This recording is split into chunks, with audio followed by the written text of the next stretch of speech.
Estamos en tiempo. La siguiente y primera mesa de Derechoblog lleva por título Legalidad y derechos, obligaciones de los blogs, redes sociales e internet en general. En ella estarán Maitane Valdecantos, Maitane Egunon, para tuitear comentarios, /fotos, /apreciaciones, @maivaldeflores. También tenemos a Jorge Campanillas, Jorge Egunon. Jorge es J. Campanillas y modera Miquel Yona Allende. También podéis echarle flores, como buen moderador que será, en @YonaMiquel. Así que el tiempo es vuestro y aviso que he traído a mi amigo. Entonces, cuando se vaya pasando el tiempo, yo voy haciéndose. Así que cuando quieras, Miquel. Bueno, egunon guztioi, voy a empezar con una breve presentación de los ponentes de hoy. Por un lado tenemos a Maitane Valdecantos, que es abogada economista y socia de Audens, especializada en propiedad intelectual y derecho digital, aparte de la autora de Legalidad de los negocios digitales de Anaya Multimedia, que posteriormente sortearemos un ejemplar entre los asistentes. Además, es profesora de diversos másters tanto en Deusto como en Mondragón, y es profesora de varios másters también de Madrid, además de ser miembro de diversas asociaciones como DENAE y Emen Encartea. Y por otro lado contamos con Jorge Campanillas, que es fundador del despacho Jurismática Abogados y además cofundador de Derecho en Red, que es una asociación para la divulgación del derecho de las tecnologías de la información y la comunicación, aparte de docente como Maitane en diversos másters de Mondragón y Deusto. Y para comenzar, bueno, vamos a hacer esta ponencia de una manera un poco especial. Les voy a lanzar yo unas preguntas así un poco interesantes relacionadas con los blogs y ellos procederán a contestarlas. La primera de todas, es, en los blogs de la mayoría de los asistentes nos encontramos con una gran variedad de información, imágenes. ¿Cómo podemos proteger todos esos derechos y datos que tenemos dentro de todos nosotros cuya autoría podemos demostrar, ¿no? Has dado en el clavito. Porque en derecho pasa una cosa y es que no existe la verdad, solo existe la verdad que puedes probar, ¿vale? Y esto es una cosa muy importante también en materia de propiedad intelectual. Dice la ley que bueno, a las personas que crean, a las autoras y autores, se les protege por el mero hecho de haber creado, pero eso no quiere decir que no debamos tener un mínimo método de prueba para poder acreditar este extremo. Y además tenemos que tener en cuenta, esto va para ti, Menchu, y para Wikipedia, porque os voy a contar una cosita que para mí es importante, y es el hecho de que la propiedad intelectual esté centrada en las personas, ¿vale? A día de hoy tenemos una normativa que exclusivamente reconoce el derecho a crear a los seres humanos, a las personas físicas. Y hay una fotografía que a mí me gusta mucho. De hecho, menos mal que que es libre de derechos, básicamente porque si no yo estaría arruinada. No sé si recordáis la foto del mono Naruto, el selfie del mono Naruto que se hizo viral. ¿Vale? Pues este selfie acabó dentro de un procedimiento judicial, básicamente porque el dueño de la cámara de fotos demandó a Wikipedia por incluir el selfie del mono Naruto en sus bases, alegando que esa fotografía era de su propiedad. En realidad, el selfie se lo había echado el mono Naruto y por lo tanto los juzgados acabaron resolviendo que no se reconoce, al menos a día de hoy, el derecho a crear los derechos de propiedad intelectual a los animales, ¿vale? Tienen derecho a crear, crean, de hecho, hay elefantes pintando cuadros por ahí y esos cuadros tienen valor, pero no tienen derechos. Entonces lo que tenemos que hacer en nuestro caso para proteger es básicamente crear y exteriorizar a través de cualquier medio o soporte. Y con todo eso, pues ya podremos luego pelearnos y decir que es nuestro, luego vendrá otro u otra y dirá no es mío, y ya pues empezará la batalla y empezaremos a trabajar los abogados y abogadas, que también tenemos facturas que pagar, ¿vale? Entonces también es importante que podamos vivir de algo. Bueno, primeramente muchas gracias a Miquel y a las organizaciones que organizan el evento. La verdad es que se siga llamando Derechoblog, a mí me hace ilusión. Creo que mi blog cumpliría, digo que cumpliría porque es verdad que últimamente no escribo 17 años y pues hace ilusión que el blog siga vivo, ¿no? Yo creo que también yo creo que vamos a dar la vuelta, vamos a hacer 360 grados porque yo creo que vamos a volver a los blogs. De hecho, los hilos en Twitter son blogs enmascarados, pero bueno, nadie se atreve. Yo creo que hemos dejado nuestras casas, que en este caso eran los blogs, hemos pasado a las redes sociales y ahora nos damos cuenta que las redes sociales, en este caso, pues un megamillonario viene y dice que es su casa y puede hacer lo que quiera porque realmente, por decirlo de alguna forma, es su casa. Y hemos dejado nuestras casas, que son los blogs, pues hay arrinconados, y yo creo que volveremos, ¿no? Y con lo que ha ido apuntando Maitane también es una cuestión que tenemos que tener en cuenta. Al final, lo bueno que hemos tenido en los blogs es que nuestro contenido por lo menos es nuestro, ¿no? Bueno, sí, somos los autores en muchos de los casos, no copiamos y estas cosas, no fusilamos absolutamente nada, ¿no? Y yo creo que encima ahora nos vamos a encontrar con cosas más divertidas, ¿no? Que igual estaremos discutiendo durante más tiempo, ¿no? Es que ahora hay tecnología, hay inteligencia artificial que escribe por nosotros, que le decimos, oye, escríbeme un libro. No te lo he escrito aquí, ¿verdad? No. Ya nos hubiera gustado, ¿no? Oye, escríbeme un libro sobre derecho. Igual la inteligencia artificial coge Wikipedia y coge todo. Buah, que me gustaría ver qué escribe una inteligencia artificial sobre derecho. Yo creo que, vamos, explota directamente, ¿no? En el fondo, al final, también, siempre lo que hemos dicho es código. Las leyes son código, con lo cual, si le entregamos código a una máquina, pues igual todavía hace mejores leyes o mejores sentencias que nosotros, no lo sé. Pero bueno, dicho esto, que en el fondo ya lo ha comentado Maitane, pues al final nosotros somos autores, tenemos derechos por ahora y veremos cómo va evolucionando esto en los años que nos encontramos, ¿no?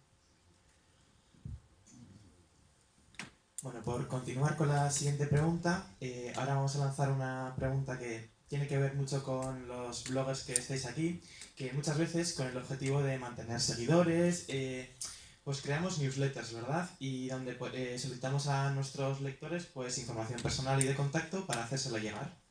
¿Y cuál es la regulación que tenemos acerca de proteger sus datos y de garantizar los derechos de los interesados, que son los lectores, a la hora de tratar esos datos, claro? Si no, es que voy a ir machacando. Sí, no. ¿De qué correos electrónicos hablamos? Porque yo esta semana he recibido de correos electrónicos de gente que me escribe con herencias, que voy a recibir. Alguien incluso me estaba diciendo que he debido cometer algún delito en Brasil y que me iban a meter en la cárcel. Es decir, que lamentablemente lo que estamos viendo y lo que siempre vemos es que nos llega muchísimo spam, el phishing está ahí, y que luego viene gente como Jorge y como Maitane que nos dicen que si tienes un newsletter, ojo, cuidado, que es que aquí hay una ley que tienes que cumplir, que es la LSSI, que encima tienes que pedir el consentimiento de la gente, y dices, a ver, y todos estos millones que yo recibo, ¿no? ¿De dónde sacan los datos, ¿no? Pues lamentablemente lo que Maitane y yo les tenemos que decir es, pues existe normativa que se nos aplica a nosotros, que hay que tener cuidado, que encima, si vas a la página web de la Agencia Española de Protección de Datos, ves que hay incautos a empresas que les pillan y les sancionan 3.000, 6.000, depende si eres muy grande, mucho más tiempo, mucho más dinero, y que hay que tener cuidado. Pues lamentablemente ese es el mundo que nos encontramos. Estamos en un mundo, ya lo sabéis, mucho mejor que nosotros, muy globalizado, donde cada normativa pues, es un mundo, y luego hay países o hay gente pues, que estas cosas no le afectan. O también, lo que hemos dicho siempre, analizas el riesgo. Dices, bueno, ¿de cuánto voy a sacar con esta campaña?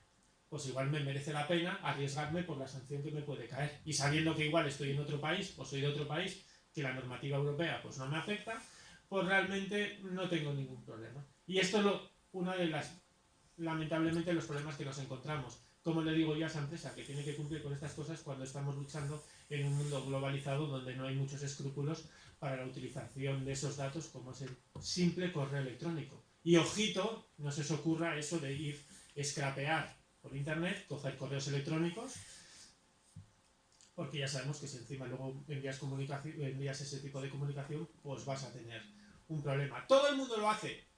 Sí, todo el mundo lo hace. Es un riesgo que tienes que analizar y que tienes que ir viendo, ¿no? Pues sí, además, bueno, en materia también de privacidad, digamos que existen dos tipos de personas. Las personas que están convencidas y las personas que se convencen a tortas, ¿vale? Que, oye, o sea, una buena torta a tiempo te coloca en tu sitio. Y para eso llegó también el Reglamento Europeo de Protección de Datos, básicamente para evitar que especialmente las grandes tecnológicas pudieran pagar las sanciones con lo que llevaban para el bote para tomarse unos potes. Entonces, cuando no nos convencemos desde el punto de vista ético y legal, oye, la sanción correctiva, o sea, funciona fenomenal, ¿eh? Entonces, tenemos que tener en cuenta que, como decía Jorge, tenemos una ley de servicios de sociedad de la información y una normativa en materia de protección de datos que tiene que funcionar y que tenemos que prever.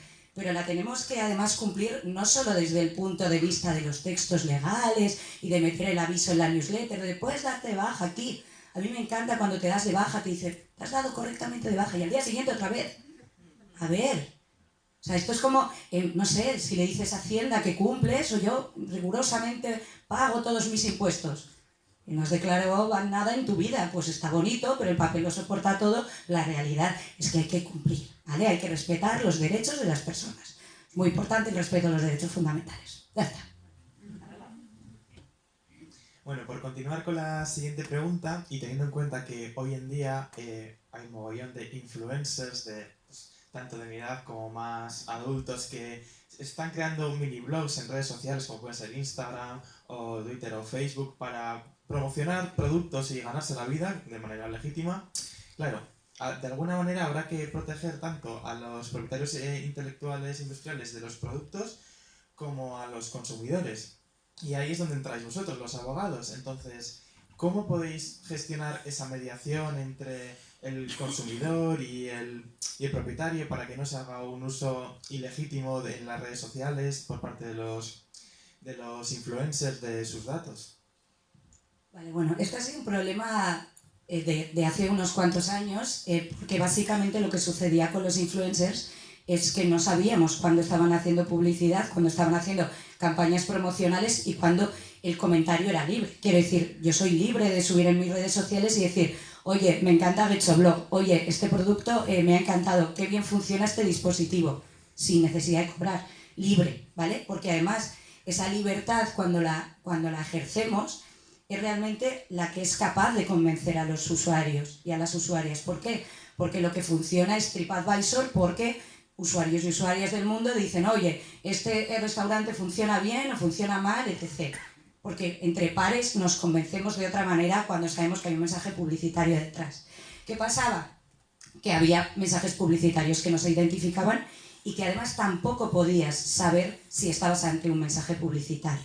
Porque cuando es evidente que es influencer, oh, cuánta hambre me ha entrado, me voy a comer una natilla de no sé qué marca. Hombre, a ver, no sé. Tampoco hace falta ser Schopenhauer, ¿vale? Dicho esto, hay otros mensajes que pueden pasar por, oye, no identificados y no sabemos si realmente son libres. Y con motivo de ese escenario y un poco desde la autorregulación, nació el código de los influencers, que entró en aplicación, si no me equivoco, el 1 de enero del año pasado. ¿No? Sí. Vale. Y ese código en realidad es un código de adhesión, por lo tanto no es automáticamente aplicable a los influencers, pero hemos cogido como la calle del medio, ¿vale? Lo que hemos hecho es básicamente obligar a las empresas que forman parte de unas determinadas entidades a que dentro de sus contratos, cuando contraten influencers, les obliguen a ellos y a ellas a incluir esa previsión de que estamos ante un contenido patrocinado. Básicamente para que, sobre todo cuando estamos ante colectivos como pueden ser los y las menores de edad, no induzcan a una compra basada en una promoción camuflada, ¿vale? Entonces, bueno, en eso se sigue trabajando e intentamos poner algún tipo de control. ¿Cuántos hashtag publi habéis visto? Vamos a Twitter ahora y ¿cuántos hashtag publi existen? Ahora hay más, ¿eh? Sí, pues, soy muy crítico. O sea, yo sinceramente no creo en la autorregulación y menos en este aspecto. Porque por mucho que las empresas les digan, sí, tú tienes que ponerlo, el influencer no... Salvo contadas excepciones, porque ya, digámoslo así, ya son demasiado influencers, se consideran una marca y lo hacen bien, el resto lamentablemente no se cumple. Yo ya doy por hecho que todo lo que veo en internet, y yo creo que ya somos conscientes, todo es publicidad, lamentablemente, ¿no? Menos nuestros blogs. No son en eso no, bueno, mi blog era del despacho, con lo cual, sí, era un blog publicitario, ¿no? Por decirlo de alguna forma. Pero lamentablemente yo creo, sinceramente, y esto ya es opinión, es que la autorregulación no funciona. O nos ponemos serios y realmente, bueno, lo que pasa es que mucha gente dice, ¿y qué pasa si me pillan? Pues nada, ¿qué te pasa? ¿Alguien va a ir a los a los juzgados para denunciarte a ti porque has hecho publicidad encubierta? Pues lamentablemente hoy en día no. Es verdad que ahí está la autorregulación y que las propias empresas son las que pueden penalizar a los influencers. Pero ¿cómo van a penalizar a alguien que les está trayendo miles y miles de visitas, que eso pueden ser ventas? Y más en ciertos colectivos, que está claro, ¿no? Entonces yo soy bastante crítico con toda esa parte de autorregulación. Ojalá que lleguemos a algún tipo de acuerdo en el que realmente pues al final se consiga lo que es proteger, que yo creo que en el sector más afectado son los menores, lo veo con mis hijos. Les tengo que explicar millones de veces y ya se cansan de mí de sí, ahí está, es publicidad. Digo, vale, bueno, pues por lo menos estoy calando algo, pero yo sí que creo que ahí tenemos que ser conscientes de hacer esa labor y que, bueno, pues que cale en la sociedad y que cale en estos influencers. Oye, que es importante poner, sí, ¿qué pasa porque pongas el hashtag public? Joder, es que me fastidias la campaña. Bueno, pues o quizás seas más transparente en que no estás, como ha dicho Maitane, no estás hablando de esos cereales porque te encantan, sino pues porque que te han pagado o te han dado los cereales para que hables de ellos, ¿no? Yo tengo una pregunta. ¿Creéis que las felicitaciones navideñas son campañas comerciales? ¿Son comunicaciones comerciales? Sí. ¿Quién dice que sí? Vale, la mitad más o menos. ¿Quién cree que es un mensaje ético, de compromiso? Me interesa mogollón que seas feliz y que veas que me preocupa que seas feliz y disfrutes de las fiestas y el año nuevo mejor todavía vas a ir. Hay gente todavía con principios. Pues no, es una comunicación comercial. Si me permitís, pasando por ahí, si nos leemos las letras pequeñas, ¿os leéis las letras pequeñas? Ni las grandes.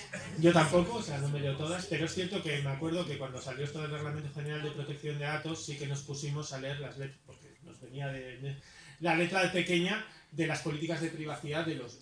Y yo me leí las bancarias, y nos leímos las bancarias, y en muchas de ellas consideraban un interés legítimo de las empresas, de los bancos, felicitarnos los cumpleaños. Es decir, ellos consideraban que felicitar el cumpleaños, y lo decía algún banco, lo decía por la proximidad que eso genera con nuestros clientes, ¿no? En el fondo ellos estaban asumiéndolo, aunque lo decían de forma bonita en un texto legal, es que en el fondo al final pues son unas campañas publicitarias que ellos consideran que tienen un interés legítimo para hacerlo, ¿no? Así que no solo las navidades, sino que también nuestro propio cumpleaños, ¿no? Perfecto. Y hilando un poco con el caso que acabamos de comentar, ¿cómo ejercen los organismos estatales un control sobre los influencers, sobre las marcas? Porque al final, claro, hablábamos de la autorregulación, pero tiene que existir un organismo que esté controlando todo esto en Internet, ¿no? Ojalá. Polenchero, mándame eso para acá. Bueno, a ver, tenemos un Estado de Derecho en el cual tenemos un ordenamiento jurídico que hay que cumplir, ¿vale? Pero pues no todos lo cumplimos. Entonces, como no todos lo cumplimos, hay una cosa que es importante y es que como ciudadanos y ciudadanas, e incluso como perjudicados y perjudicadas, persigamos ciertos comportamientos. ¿Por qué? Básicamente porque de nada sirve tener un derecho si no garantizamos el contenido de este derecho, y los derechos se garantizan ejerciéndolos, ¿vale? ¿Qué es lo que nos sucede? Que yo de este árbol no me bajo. Las personas somos vagas. No me bajo. Tú a una persona le pones un clic de más, ¿no? Los que ponían el aviso de cookies antes de que entrases, la gente se iba. Un clic de más, eso da muchísima pereza. Pero cuando conseguimos vencer la pereza, incluso unirnos, yo recuerdo perfectamente lo que pasó con la Directiva de Derechos de Autor y Derechos Conexos en el Mercado Único Digital, porque los juristas somos pedantes, esto también es verdad. Comúnmente conocía como la ley de copyright, que esto es ya una creación social. Y me acuerdo que durante muchísimo tiempo yo entraba a Twitter y solo veía, se van a acabar los memes. Ostras, tú, o sea, brutal. El se van a acabar los memes consiguió tumbar una propuesta de directiva en el Parlamento Europeo. Era mentira, ¿vale? Pero esto no es lo importante, que fuera mentira que se iban a tumbar los memes. El tema es que cuando la sociedad se pone a ello, se junta, critica y construye, es capaz de cambiar las cosas, y a día de hoy tenemos un texto muchísimo mejor que el que hubiéramos tenido en ese momento, y es más, Tenemos la palabra pastiche dentro de la ley de propiedad intelectual para tutelar los memes, ¿vale? Todos tranquilos.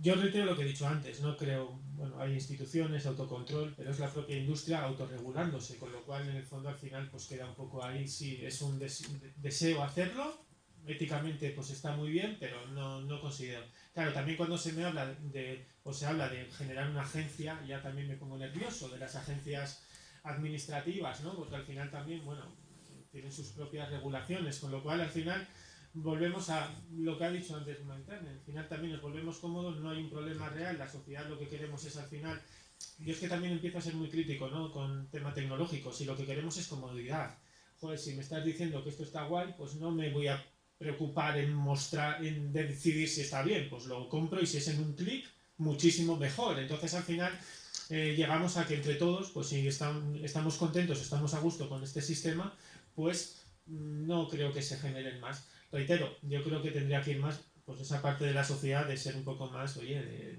un poco, pues eso, luchar un poco más contra ese tipo de actitudes y generar que las empresas y sobre todo los influencers pues lo hagan correctamente o por lo menos que cumplan con la normativa, porque si tenemos una normativa que no se cumple, no sé para qué la tenemos. O sea, realmente, pues oye, pues nos olvidamos de ella y a otra cosa, que creo que habrá cosas también más interesantes por regular, ¿no? Bueno, ya para finalizar con la mesa, voy a lanzar una pregunta así un poco genérica. ¿Algún consejo que podamos darles a los bloggers que se encuentran hoy aquí para que, pues, dentro de lo que cabe puedan cumplir con la legalidad vigente? Hay, pues, dentro de los pequeños blogs que nos encontramos, ¿no? Pues una newsletter, la información que subimos, no sé, lo que se os ocurra. Vale, yo si tuviera que decir una sola palabra diría respeto.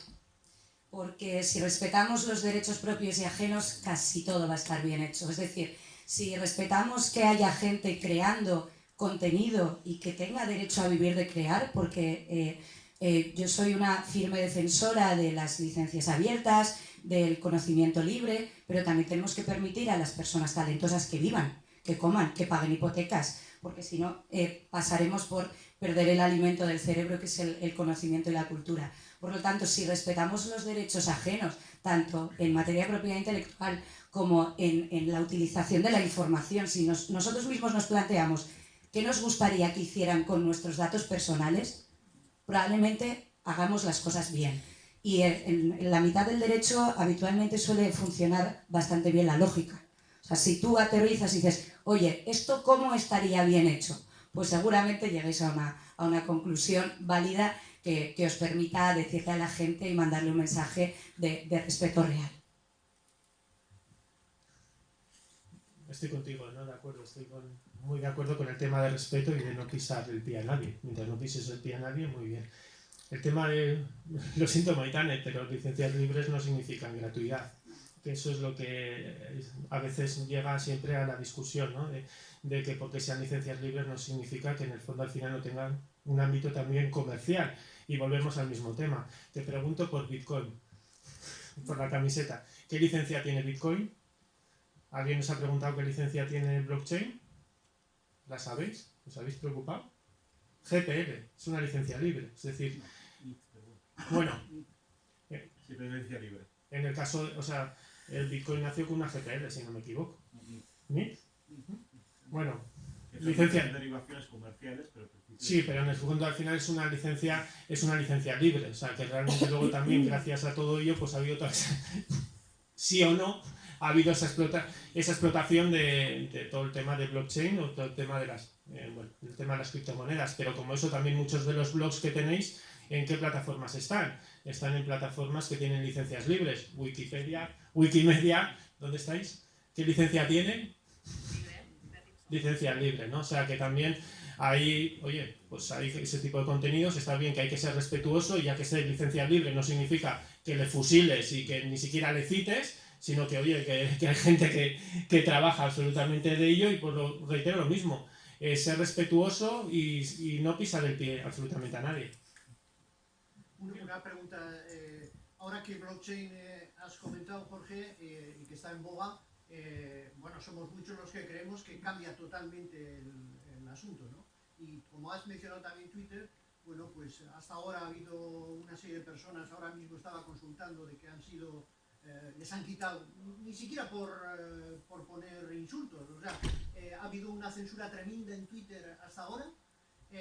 Ahora ya no hay censura, es una vuelta un poquitín a blockchain, ¿no? En blockchain no va a haber censura. El que censura al final es el que es el que manda, ¿no? Entonces en Twitter han mandado una serie de personas que las conocíamos hasta ahora Twitter es libre, igual que blockchain. La mayoría de las blockchains que son públicas son libres y cualquiera puede poner. Otra cosa es que luego vayan contra ellos en los juzgados o hagan lo que sea, pero yo creo que ha sido un paso muy positivo precisamente el que se quite, Elon Musk quite la censura ya de Twitter, porque estábamos viendo que se estaba pasando la gente.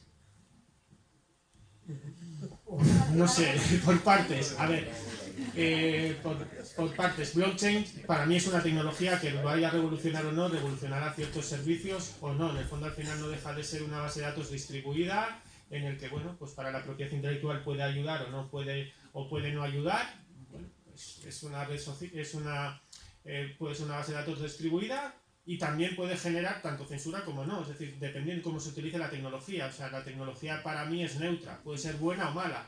También si ponemos algo en la blockchain hay que ser conscientes que si es un insulto eso va a quedar per secula seculorum.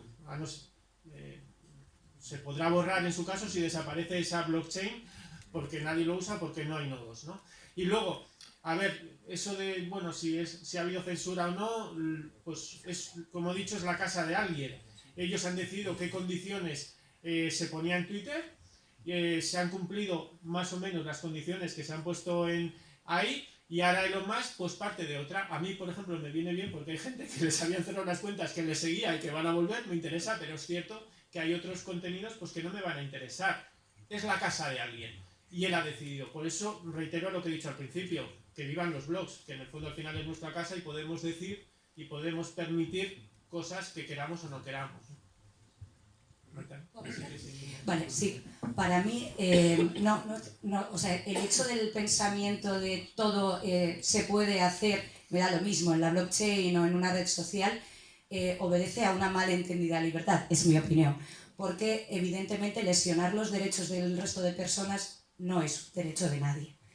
Cuando hay, digamos, límites, por ejemplo, a la libertad de expresión, habitualmente vienen porque ningún derecho es absoluto y ponemos en ponderación en una balanza varios derechos que están en liza y se resuelve en un sentido o en otro. Cualquier Estado de Derecho tiene que primar siempre la libertad de expresión y el derecho a la información, pero no todo vale. Y como no todo vale, hay determinados límites que están puestos ahí para garantizar que seamos mejores como sociedad. Bueno, para finalizar muy brevemente, simplemente acabamos de realizar el sorteo en el ordenador para que No, con mira, los... o sea, no es un castigo. con Como los- no se lleve el libro, es un castigo. Con los asistentes, ¿está presente Ainhoa Oleaga? ¿No? Si no paso al siguiente. Ay, no, a lo que te has perdido. Una ligerita lectura. Iñaki Gómez Crespo, ¿está presente? Y ya, Pues- qué suerte. Pues el ganador. Gracias.